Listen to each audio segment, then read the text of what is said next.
San Francisco police officer has been charged with involuntary manslaughter for shooting an unarmed man right outside his home. The victim later died from the injuries he suffered in that shooting. KTVU's Andre Sr. spoke to the San Francisco district attorney about those new charges. He's here now with the new information in the case. Andre. Well, Mike, the San Francisco district attorney is moving ahead with charges now after 5 separate judges ruled that the officers were unlawfully on Sean Moore's property and that they were trespassing.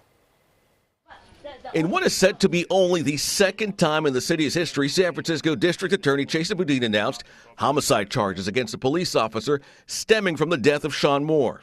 We filed an arrest warrant that was signed by a San Francisco Superior Court judge alleging 2 separate counts, including voluntary manslaughter and assault with a firearm. Those charges against Officer Kenneth Cha stem from a January 2017 incident. Body cameras rolling when he and Officer Colin Patino responded to Sean Moore's Ocean View home regarding a noise complaint.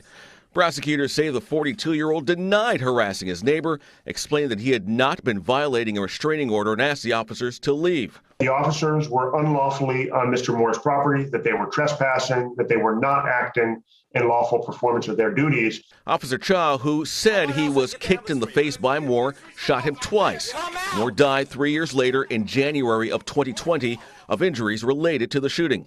Adante Porter, who represented the Moore family in a civil lawsuit against the city and the 2 officers, was on the call when Moore's mother was informed that Officer Cha would be charged. She started crying, and, it was just a lot of feelings that she was trying to deal with in that moment. His family says Moore suffered from mental illness, schizophrenia, and that officers should have de-escalated the situation instead of pulling a gun.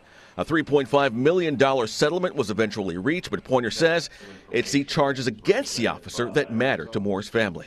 While that's what our justice system provides from the civil aspect, it was really about holding him, and by him I mean the officer, personally responsible, having him criminally prosecuted. The San Francisco Police Officers Association, unavailable to comment on camera, but released this statement that reads, in part, "We support Officer Cha's constitutionally protected right to present his defense against these charges that stem from his extremely volatile incident that an autopsy concluded took Mr. Moore's life while he was serving time in prison on another matter."